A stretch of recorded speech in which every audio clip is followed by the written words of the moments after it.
Continuation with last class ఎక్స్పోర్టేషన్ గురించి తెలుసుకున్నాం. ఎక్స్పోర్టేషన్లో first export goods అంటే ఏమి, ఎక్స్పోర్టర్ అంటే ఏమి, next control over of export గూడ్స్కి సంబంధించి loading of export goods section 40 deal చేస్తుంది. సెక్షన్ 39 వచ్చేసి ఈ ఎంట్రీ అవుట్వర్డ్కి సంబంధించినది డీల్ చేస్తుంది. సెక్షన్ 39 వచ్చేసి ఎంట్రీ అవుట్వర్డ్కి డీల్ చేస్తుంది. Export goods not to be loaded on వెజిల్ until entry outward granted. That is ఎవరైతే ఎక్స్పోర్ట్ గూడ్స్ ఉన్నావో ఎక్స్పోర్ట్ గూడ్స్ని ఎంట్రీ అవుట్వర్డ్ చేసేంత వరకు గూడ్స్ని లోడ్ చేయడు వెజిల్లో. ఇక్కడ ఎవరైతే పర్సనల్ ఇన్ఛార్జ్ ఉంటారో కంపల్సరీగా shall not permit loading of export goods until receipt of entry outward for the proper officer. Entry outward ఎక్స్పోర్ట్స్కి ఎంట్రీ అవుట్వర్డ్ వస్తుంది, ఇంపోర్ట్స్కి ఎంట్రీ ఇన్వర్డ్ వస్తుంది. ఎంట్రీ అవుట్వర్డ్ రిసీట్ వచ్చేంత వరకు ప్రాపర్ ఆఫీసర్ అలో చేయరు పర్సనల్ ఇన్ఛార్జ్కి గూడ్స్ని ఎక్స్పోర్ట్ చేయడానికి. ఎక్సెప్షన్ వచ్చేసి బ్యాగేజ్ కానీ ఆ మెయిల్ బ్యాగ్స్ ఉన్నప్పుడు కానీ ఎక్సెప్షన్ ఉంటుంది. నెక్స్ట్ ఇక్కడ మనకి ఏమంటే in some of loading of goods of export the following requirements also to be fulfil. ఏం ఫుల్ఫిల్ చేయాలి ఫాలోయింగ్ రిక్వైర్మెంట్లో? ఎంట్రీ అవుట్వర్డ్ అనేది కావాలి. Next shipping bill or bill of export, bill of transhipment under section 50 ఇవి కావాలి.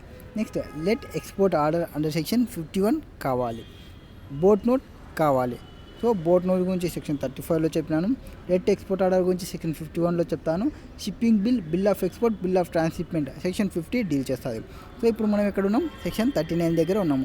Section 39 ప్రకారం entry outward మన paper ఉంటేనే ప్రాపర్ ఆఫీసర్ మన గూడ్స్ని లోడ్ చేయడానికి అలో చేస్తాడు, లేకుంటే గూడ్స్ని లోడ్ చేయడానికి అలో చేయడు. గూడ్స్ని లోడ్ చేయకుంటే ఎక్స్పోర్ట్ చేయలేము. అది section 39. Next section 40 export goods not to be loaded unless duly passed by the proper officer. Okay, ఇక్కడ ప్రాపర్ ఆఫీసర్ అంటే మనము సబ్మిట్ చేసిన తర్వాత ఎక్స్పోర్టర్ ఏవైతే సబ్మిట్ చేయాలో shipping bill or bill of export submission చేసిన తర్వాత ప్రాపర్ ఆఫీసర్ చెక్ చేస్తాడు. So export goods not to be loaded unless duly proper officer pass చేసేంత వరకు, duly passed by the proper custom officer. Person incharge ఎవరైతే ఉంటారో అతను load of గూడ్స్కి సంబంధించి only upon submission by the exporter to him duly assessed shipping bill or bill of export. ఇది కూడా బ్యాగేజ్కి అండ్ మెయిల్ బ్యాగేజ్కి అప్లికబుల్ కాదు. Next in case of export goods other than baggage and mail goods the goods shall be accompanied by shipping bill of export, bill of transhipment అన్నిటినీ submit చేస్తే proper officer duly passed by the proper officer. Next in case of baggage and mail baggage ఉన్నప్పుడు they should be permitted by customs for ఎక్స్పోర్ట్స్కి సంబంధించి. Next section 41 delivery of departure manifesto, export report. That is submission of export general manifesto or export report. EM ER అని మనం అనుకోవచ్చు. ఇవి prescribe form ఉంటాయి. అవి submit చేయాలి డిపార్చర్ చేసేటప్పుడు సబ్మిట్ చేయాలి. ఇవి ఇంకా కావాలనుకుంటే అంటే అమెండ్మెంట్ చేయాలనుకుంటే అమెండ్మెంట్ చేయొచ్చు, ఆర్ సప్లిమెంటరీ ఏమైనా ప్రొవైడ్ చేయాలంటే సప్లిమెంటరీ ప్రొవైడ్ చేయొచ్చు విత్ పర్మిషన్తో. But there is no fraudulent intention అనేది ఉండకూడదు. అమెండ్మెంట్ చేయాలనుకుంటే అమెండ్మెంట్ చేయొచ్చు, సబ్మిట్ చేయాలనుకుంటే సబ్మిట్ చేయొచ్చు. ఫ్రాడ్లెంట్ ఇంటెన్షన్ అనేది ఉండకూడదు. అండ్ ఈ రిపోర్ట్ అనేది not required in conveyance is carrying only luggage కానీ మీరు క్యారీ చేస్తుంటే ఈ కన్వేయన్స్ అనేది మీకు అవసరం లేదు. Preparation of export general manifesto ఎట్లా ప్రిపేర్ చేస్తారు, ఏమేమి ఇన్ఫర్మేషన్ ఉంటుంది అంటే procedure for preparation of cargo manifesto వచ్చేసి in case of shipment by sea the ship officer gives a receipt after he has received the consignment on board of ship. Consignment board నుంచి consignment తీసుకున్న తర్వాత ఇతను ఎవరైతే ship officer ఉంటాడో అతను provide చేస్తాడు. This receipt is called as MAT receipt. MAT receipt. It is surrendered to the custom agent or agent who issued the bill of lading. ఎవరికైతే bill of lading issue చేసినామో ఆ పర్సన్కి provide చేస్తారు. Next in case of shipment by air ఉంటే, అది పైన sea ఉంటే అట్లా. ఇప్పుడు ఎయిర్లో ఉంటే after cargo is deliver to the airways from loading, the airways issues on air consignment note. Air consignment నోట్ని ఇష్యూ చేస్తుంది. ఒకవేళ in case of train or lorry అట్లాగానే వస్తే a railway receipt or lorry receipt as the case maybe is issued has soon as the consignment is received by the carrier. Consignment will be issued by the carrier. ఇవి రిసీట్స్కి సంబంధించి notes. Next general manifesto కంటే consignment, bill of lading, air consignment notes, railway receipts, lorry receipts issued. Next passengers and crew departures manifesto and passenger names record information. Section 41A. ఇక్కడ ఏం చెప్తారంటే the person in charge of a conveyance that departs from India to place of outside ఇండియాకి పోతుంటే, India నుంచి place of outside ఇండియాకి పోతుంటే, or any other person as may be specified by the central government by notification in the official gazette shall deliver to the proper officer. ఏం deliver చేయాలి? Passenger and crew departure manifesto PCRDM ఆ amount ఆ డీటెయిల్స్ని provide చేయాలి. Passenger and crew departure మేనిఫెస్టోని provide చేయాలి. And passenger names record information, passenger name record information of departing passengers in such form containing such particulars in manner with such time as may be prescribed. Next ఎవరైతే passengers ఉంటారో where the passengers or crew departures manifesto or passenger names record information or any part thereof is not deliver, అది deliver చేయకుంటే to the proper officer within the prescribe time and if the proper officer is satisfied that there is no sufficient cause for such delay the person in charge or other specified person shall liable to such penalty not exceeding 50,000 rupees penalty వేస్తారు. Section 41A ప్రకారం. Next section 42. Section 42లో ఏం చెప్తారు? No conveyance to leave without return order. No conveyance to leave without order. ఎవరైతే person incharge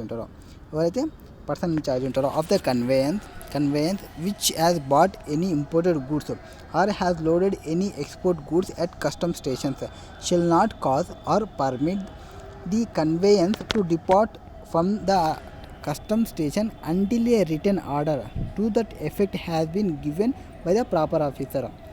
Section 42(2) stipulates that no such order shall be given until ఇవి జరిగేంత వరకు ఆర్డర్ని ఇవ్వరు. ఏవంటే person in charge of conveyance has answered a question put to him under section 38.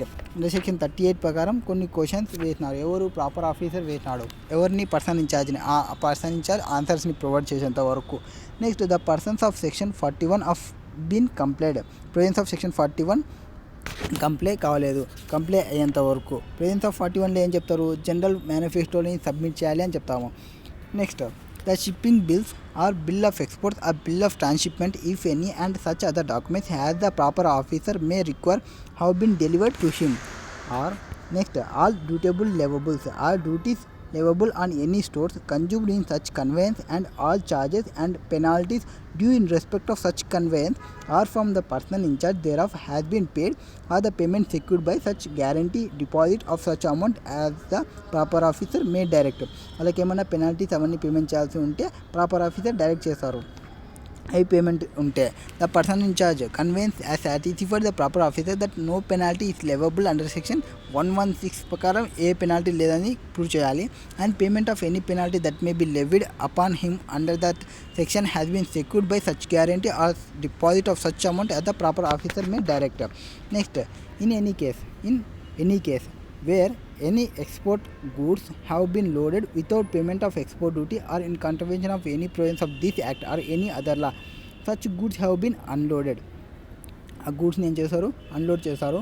where the assistant commissioner is satisfied that it is not practicable to unload such goods, the person in charge of conveyance has given an undertaking secured from such guarantee తీసుకుంటారు, ఆ deposit తీసుకుంటారు such amount at the proper officer may direct from bringing back the goods.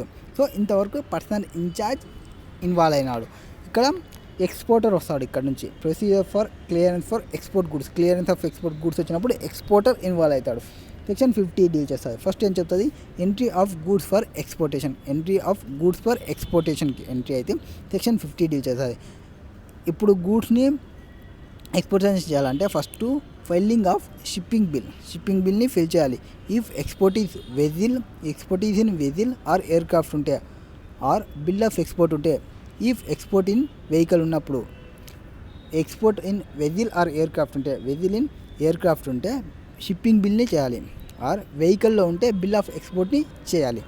ఇక్కడ shipping bill requires details like name of exporter, consignee, invoice number, details of packing, description of goods, quantity, FOB value ఇవన్నీ ఉంటాయి shipping బిల్స్లో.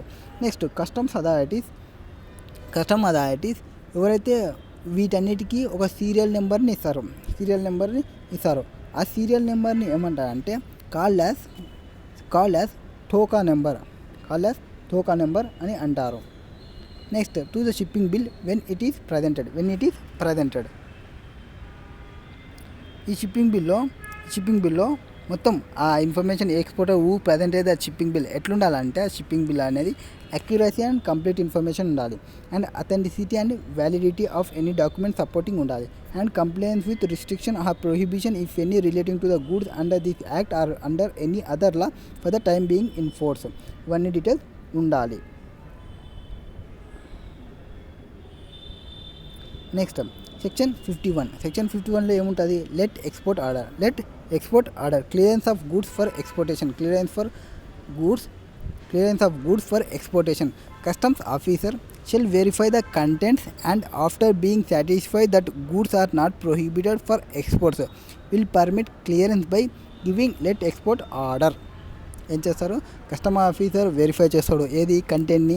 After being satisfy that goods are not prohibited for exports, గూడ్స్కి ఏవైతే ఉన్నావో ఆ goods prohibited కాదనుకుంటే అప్పుడు let export ఆర్డర్ని ఇస్తారు. ఎవరు, కస్టమ్స్ ఆఫీసర్.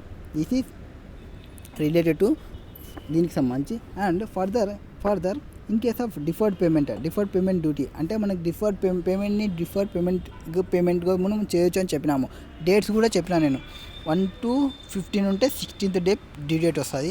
16 to 31st వస్తే 1st of నెక్స్ట్ మంత్ వస్తుంది. ఒకవేళ అది మార్చి మంత్ అయితే 31st మార్చికి క్లియర్ చేసుకోవాలి అని చెప్పినాము. దాని యొక్క ఇంట్రెస్ట్ రేట్ వచ్చేసి 5 to 36% లోపల ఉంటుంది. Notice of short export of goods.